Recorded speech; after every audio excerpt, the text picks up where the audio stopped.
Great. Let's continue with Quran 42, verse 50-51, and move toward the end of the surah, ensuring that our analysis remains consistent with the Quran as its own dictionary and follows the straight path. Quran 42 additional translation. And it is not for any human that Allah should speak to him except by revelation, or from behind a veil, or that he sends a messenger to reveal by his permission whatever he wills. Indeed, he is most high, most wise. Step 1, keywords to analyze. 1, yukalimu, yukallim, speaks. 2, wahyan, revelation.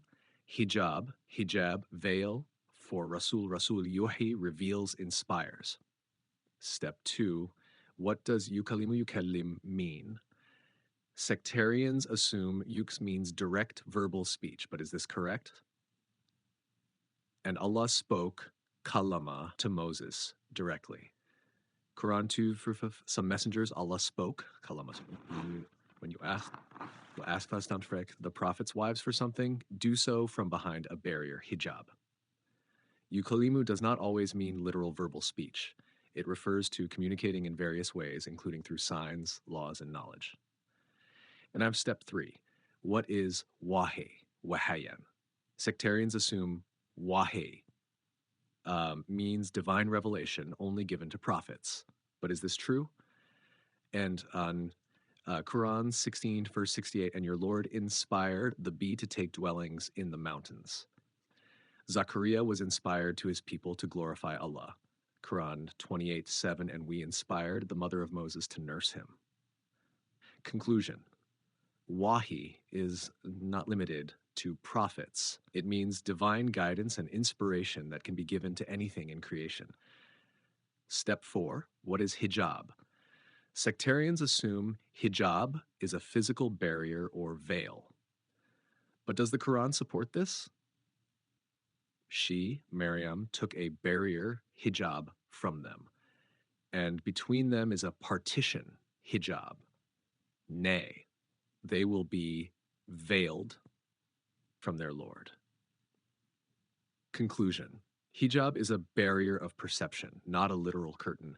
It refers to something preventing direct access, whether physical, mental, or spiritual. Step 5. What is Rasul? Sectarians claim Rasul in this verse means a human messenger like Muhammad. But is this true? Quran 22's messengers Rasul from among the angels and from among people. Quran, they the angels said, O Lot, we are messengers, Rasul of your Lord, and for every community is a messenger, Rasul.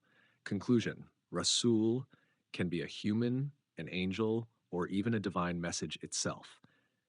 It is not exclusive to Muhammad.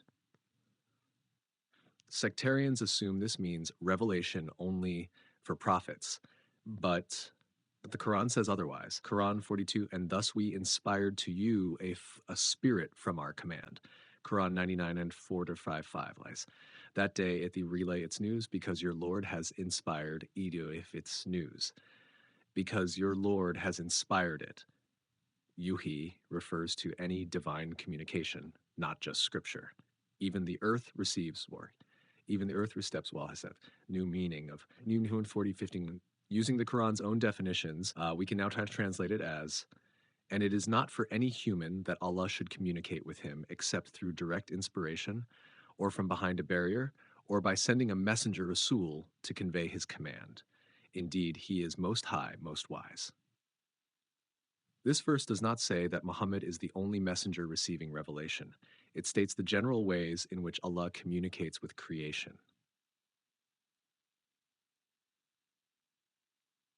Means Allah communicates in various ways, not just speech. Wahi is divine inspiration and applies to more than just prophets.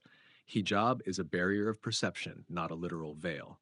Rasul is any messenger, human, angel, or divine law itself. Yuhi means conveying knowledge, guidance, or revelation, not just scripture. Sectarian translations distort this verse to limit divine guidance to Muhammad and the Hadith system. The Quran shows that guidance is universal and accessible in many ways. Next steps. Would you like to? 1. Continue with Quran 42, 52 and explore the meaning of Ruh, spirit. 2, compare this with other verses about divine inspiration. 3, analyze how this connects to our previous findings in 42, 49 to 50. Let me know how you'd like to proceed.